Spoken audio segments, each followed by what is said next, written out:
ST সমাজের মানুষ, তাদের সার্টিফিকেট থাকবে, তারা চাকরি পাবে, তারা কাজ কারবার হবে, তাদের ছেলেমেয়েরা কলেজে ভর্তি হবে, ইউনিভার্সিটিতে ভর্তি হবে।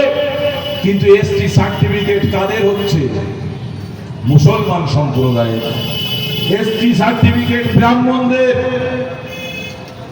এই ধরনের কার্যকলাপগুলো এই রাজ্যে চলছে। এসটি সার্টিফিকেট নিয়ে চাকরি করছে, এসটি সার্টিফিকেট নিয়ে মুসলমান সম্প্রদায়ের সন্তান তারা নকরি করছে। আমরা ভাবছি, সারা ভারতবর্ষের মানুষ ভাবছে, কিন্তু কারোর মুখে কোনো কথা নেই। এসটি সমাজ থেকে কিছু বিধায়ক আছে, তাদের মুখেও কোনো কথা নেই, কোনো আওয়াজ নেই। তখন পীরজাদা নওশাদ সিদ্দিকী সাহেব তিনি আওয়াজ তুললেন বিধানসভার মধ্যে যে এসটি সমাজের মানুষদের যে অধিকার, তাদের অধিকারকে ফিরিয়ে দিতে হবে। তাই সারা বিশ্বের দলিত আদিবাসীদের যে আদিবাসী দিবস, সেই আদিবাসী দিবস হচ্ছে বিগত 9 তারিখ, যেটা চলে গেল সেই 9 তারিখ। অতএব এই আদিবাসীদের জন্য, তাদের জল জমি উদ্ধারের জন্য, তাদের দেউচা পাচামি জমি উদ্ধারের জন্য, তাদের কর্মসংস্থানকে ফিরিয়ে দেওয়ার জন্য ইন্ডিয়ান সেকুলার ফ্রন্ট ময়দানে থাকবে, লড়াই করবে। তার জন্যই আমরা 9 তারিখটাকে বেছে নিয়েছি। আপনারা জানেন 9 তারিখটা ছিল মুজাদ্দেদুজ্জামান পীর আবু বকর সিদ্দিকী এবং কবিগুরু রবীন্দ্রনাথ ঠাকুর যখন এই ভারতবর্ষের বুকে, এই পশ্চিম বাংলার বুকে হিন্দু মুসলমানের দাঙ্গালে লাগবে ভাব। এক শ্রেণীর হিন্দু ভাই তারা হাতা গোটাচ্ছেন, আর এক শ্রেণীর মুসলমান ভাই তারাও হাতা গোটাচ্ছেন। তখন তাদের এই হাতা গোটানো থেকে বন্ধ রাখার জন্য এই 9 তারিখেই রাখি বন্ধনের মাধ্যমে ভ্রাতৃত্ববোধের বার্তা দিয়েছিলেন মুজাদ্দেদুজ্জামান পীর আবু বকর সিদ্দিক আর কবিগুরু রবীন্দ্রনাথ ঠাকুর। আজকের সেই সোনার বাংলা, যে সোনার বাংলাতে আমরা ইতিপূর্বে দেখেছি মনীষীদের ইতিহাস রচনা হতো, মনীষীদের ইতিহাসে লেখা থাকতো, বিভিন্ন পাঠ্য পুস্তকে লেখা থাকতো। আমার ভাই বলছিল একটু আগেই যে আমারই এই বাদুড়িয়ার কৃতি সন্তান, এই বাদুড়িয়ারই নাগরিক ছিলেন, যিনি কৃষক সমাজের কথা ভেবেছিলেন। তামাম ভারতবর্ষের কাছে যার নাম ইতিহাস হয়ে আছে, সেই তিতুমিরের কথা আজকের দিনে আর শুনতে পাওয়া যায় না। আস্তে আস্তে কবরে ঢুকিয়ে দাও, নামটাকে মিটিয়ে দাও। আমরা বলছি এ কাজ করা যাবে না। হাফেজ তিতুমির, তার নাম, তিনি যেমন কৃষকের জন্য আন্দোলন করেছিলেন, অতএব এই দুনিয়া যতদিন থাকবে কিয়ামত পর্যন্ত হাফেজ তিতুমিরের নামকে উচ্চ স্বরে রাখতে হবে, উচ্চ আওয়াজে রাখতে হবে, ভালো জায়গায় রাখতে হবে। তার জন্যই আমরা দাবি করেছি শহীদ তিতুমিরের নামে কলেজ বানাতে হবে এই বাদুড়িয়ার বুকে। আমরা দাবি রেখেছি, এ দাবি আজও পর্যন্ত কেউ রাখতে পারেনি। আপনারা ভাবলে অবাক হবেন, বীর শহীদ তিতুমিরের নামে কেন্দ্রীয় সরকার কলকাতায় একটা মেট্রো স্টেশন করেছিল। সেই মেট্রো স্টেশনের নাম দিয়েছিল বীর শহীদ তিতুমিরের নামে হবে। সমস্ত কাগজপত্র সব ওকে। যখনই রাজ্য সরকারের পারমিশন নিল, তখন বলল না, বীর শহীদ তিতুমিরের নামে করা যাবে না, সেটা বন্ধ হয়ে গেল। সেই রকম একটা জায়গা।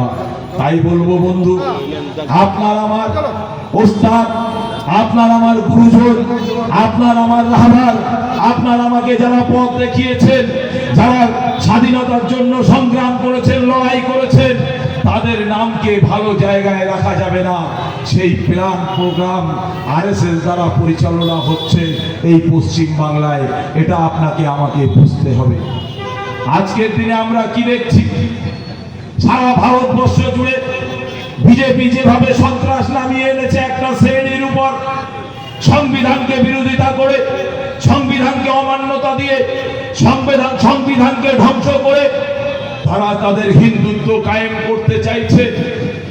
তারা তাদের জয় শ্রীরামের ধ্বনি দিয়ে রাজনীতিকরণ করতে চাইছে। আর আমার রাজ্যের দিদিমণি, তিনিও প্ল্যান নিয়েছেন যে একটার পর একটা কার্যকলাপগুলো এমন করব যে আগামী দিন 2026-এ এই বিজেপিকে এই রাজ্যের ক্ষমতায় নিয়ে আসবো। কেন এটা আরএসএস এর সঙ্গে এগ্রিমেন্ট হয়ে আছে, এটা বাস্তব। দেখুন, যতগুলো প্রোগ্রাম আছে, যতগুলো পলিসি আছে, প্রত্যেকটা জায়গায় হিন্দুত্ব বলন, প্রত্যেকটা জায়গায় হয় শিরিক, নাই কোনো দেব দেবীর নামে, তাতেও আমাদের কোনো দুঃখ নেই। কিন্তু আমার ট্যাক্সের টাকা তুমি কানার মতো, অন্ধের মতো একটা শ্রেণীর মধ্যে বিলিবণ্ঠন করবে, দান ছত্র খুলে দেবে, ছাগল বিক্রির মতো দরদাম করে টাকা দেবে। দুঃখ নেই, দাও, আরো দাও। কিন্তু সেই হিন্দু ভাইয়ের পাশেই আর এক যে মুসলমান ভাইটা আছে, তার কথাটা তুমি ভুলে যাচ্ছ। অতএব আমার মনে হয় এই পশ্চিম বাংলার মুখ্যমন্ত্রী হয়নি কানা, আর নইলে ইনি অন্ধ।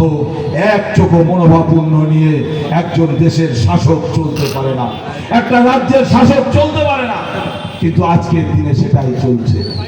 আপনারা ভাবলে অবাক হবেন, গতকাল এই পশ্চিম বাংলার বুকে একটা মাদ্রাসাকে শহীদ করে দেওয়া হয়েছে। বর্তমানে দুর্গাপুরে চলে যান, দেখতে পেয়ে যাবেন একটা মাদ্রাসাকে মিটিয়ে দেওয়া হয়েছে। এই ঘটনা যদি উত্তরপ্রদেশে হতো, এই ঘটনা যদি গুজরাটে হতো, এই ঘটনা যদি বাইরের কোন রাজ্যে হতো, আমার দিদিমণি হুকুম দিয়ে দিতেন, তার এক শ্রেণীর চটি চাটা লোক থাকতো, তারা মোড়ে মোড়ে মাইক লাগিয়ে বলতো, আমি তাদেরকে বলতে চাই, আজকের দিনে আপনি কোথায়? কেন ঘরের মধ্যে ঘুমিয়ে আছেন? মাদ্রাসা ভেঙে দিল, আপনি কেন রাস্তায় নেই? আপনার মুখে কেন কুলুপ লাগিয়ে রেখেছেন? আপনার মুখে কেন সেলুটেপ মেরে আছেন? আসুন কথা বলুন। কথা বলার হিম্মত নেই। পীরজাদা নওশাদ সিদ্দিকী বলছে, আমার দলের সিস্টেম, আমরা কাউকে লিউকো প্লাস লাগাতে দেই না। আমার দলে একজন হিন্দুর যতটা অধিকার, আমার দলে একজন মুসলমানের ততটা অধিকার, একজন দলিতের ততটা অধিকার। যার যেটা সমস্যা আছে এই স্টেজে দাঁড়িয়ে আপনি আপনার কথা বলুন, আপনি আপনার আওয়াজ তুলুন। ভারতবর্ষের গণতান্ত্রিক যে সিস্টেম, ভারতবর্ষের সংবিধান যে সিস্টেম দিয়েছে, সেই সিস্টেমে দাঁড়িয়ে সংবিধানকে মান্যতা দিয়ে আপনি আপনার প্রতিবাদ করুন, আপনি আপনার আওয়াজ তুলুন। আমরা দেখেছি গত কয়েকদিন আগে একটা গরু ব্যবসায়ী, যার লাইসেন্স দিয়েছে রাজ্য সরকার, যেখান থেকে গরুটা কিনেছে সেটারও পেপারস আছে, পত্র, সেটারও কাগজ আছে, কিন্তু তারপরেও গরুটা কিনে নিয়ে ঘরে ফিরতে পারলো না। গরুগুলোকে নিয়ে রাস্তায় ছেড়ে দেওয়া হলো। বয়স্ক বাবাজি তাদেরকে ধরে রাস্তায় পা হাত বেঁধে, তাদের গলায় দড়ি বেঁধে বলছে গাড়িতে তুলে দাও, দিয়ে গাড়িটাকে চালিয়ে দাও। উত্তরপ্রদেশ হতে কি বাকি রইল? ভাবতে হবে আপনাকে, কোন রাজ্যে আমরা বসবাস করছি। আরএসএস এর এত বলভ্রান্ত হয় কোথা থেকে? যখন আমরা বলেছিলাম দক্ষিণ 24 পরগনায় আরএসএস এর অস্ত্র ট্রেনিং হচ্ছে, দিদিমণি আপনার পুলিশ প্রশাসনকে দিয়ে আটকান, দিদিমণি নীরব ছিলেন। যখন আরএসএস এর স্কুলগুলো হচ্ছে, দিদিমণি নীরব ছিলেন। আর নীরব তো থাকতেই হবে। দিদিমণি বক্তব্য দিচ্ছেন, আরএসএস ভালো, নরেন্দ্র মোদী খারাপ, নরেন্দ্র মোদী ভালো, অমিত শাহ খারাপ। এদের বক্তব্যটা হচ্ছে এটাই। তাই আমরা মনে করি এই রাজ্যের মানুষের আর শান্তি নেই। আপনি একজন মুসলমান সম্প্রদায়ের মানুষ, কতটা সংবিধান বিরোধী কাজ হচ্ছে বারুইপুরের দিকে তাকিয়ে দেখুন। একজন টোটো চালক শুধু মুসলমান বলে তাকে মেরে রাস্তার ধারে ফেলে দিয়েছে, মনে করেছে মারা গেছে। তারপরেও তার জন্য কথা বলার মতো হিম্মত পশ্চিম বাংলার কোনো এমএলএ নেই। কিন্তু পীরজাদা নওশাদ সিদ্দিকী বাপের বেটা মায়ের দুধ খেয়ে এমএলএ হয়েছে। কারুর টিউনিং এ চলে না, কারুর আঙুল হিলানিতে চলে না। তিনি চলে গেলেন মুর্শিদাবাদে, তিনি চলে গেলেন বিভিন্ন জায়গায়, বর্ধমান থেকে শুরু করে আপনার বারুইপুর থেকে শুরু করে প্রতিটা জায়গায় তিনি চলে যাচ্ছেন। তাই আমরা বলছি, যাদেরকে আমরা ভোট দিয়ে জিতিয়েছি এদের হিম্মত নেই। গত কয়েকদিন আগে দেখলেন না, বিধানসভার মধ্যে যখন বিজেপির আর তৃণমূলের মিলিতভাবে একজন এমএলএ, আমরা তো বিজেপি মনেই করি না, আবার তৃণমূল মনেও করি না, কারণ এরা বিরোধী বলে রাজ্যে কেউ নেই। বিরোধী দলনেতা তিনি বিরোধী বলে আমার মনে হয় না, কেন এরা তৃণমূল থেকেই একটা দল বেরিয়ে যেয়ে বিজেপিটাকে দখল করে নিয়েছে। অতএব এই রাজ্যের যারা বিজেপি তারাই তৃণমূল, যারা তৃণমূল তারাই বিজেপি, এটা পরিষ্কার। একমাত্র বিরোধী দল, বিরোধী মানুষ যদি থেকে থাকেন তার নাম নওশাদ সিদ্দিকী, যা এই বাপের বেটা ছাড়া আর কেউ নেই। আমরা কি দেখলাম, নওশাদ সিদ্দিকীর আওয়াজ যখন পৌঁছে গেল বিধানসভার মধ্যে, বিভিন্ন মানুষ যখন মুসলমানদের নিয়ে উল্টো পাল্টা বলতে শুরু করলো, চ্যাংতলা করে ফেলে দেবো, এই ফেলে দেবো, সেই ফেলে দেবো, তখন বুঝতে পারিনি বেটা, তখন খালি বললেন মুর্শিদাবাদের একজন এমএলএ নাম আমি নিতে চাইছি না, তিনি শুধু বললেন মুর্শিদাবাদে যাবে তোমাকে বুঝিয়ে দেবো। দিদিমণির লোকজন তাকে ডাকা শুরু করেছে, এসো তুমি বুঝিয়ে দেবে, এই কথা বললে কেন? টিউনিং কেমন ভাবে হচ্ছে? তাহলে আমরা বলতে চাইছি, আপনার হয়ে কথা বলার মতো কে আছে? আপনার হয়ে আওয়াজ তোলার মতো কে আছে? জনগণের জন্য কথা বলার মতো কে আছে? একটা এমএলএ কে দেখাতে পারবেন না নওশাদ সিদ্দিকী ছাড়া। নওশাদ সিদ্দিকী বলছে, আমাদের এখানে আমি বিধানসভার মধ্যে দেখছি শুভেন্দু অধিকারী বিজেপি থেকে বিলং করে, মমতা ব্যানার্জি তৃণমূল থেকে বিলং করে, তারা এসি রুমে বসে চা খায়, আর তোমরা গ্রামগঞ্জে মারামারি করো। কত বড় হিম্মতওয়ালা কথা বলেছে একবার ভাবুন। আজও পর্যন্ত কোনো এমএলএর মুখে এই ধরনের কথা হয়নি।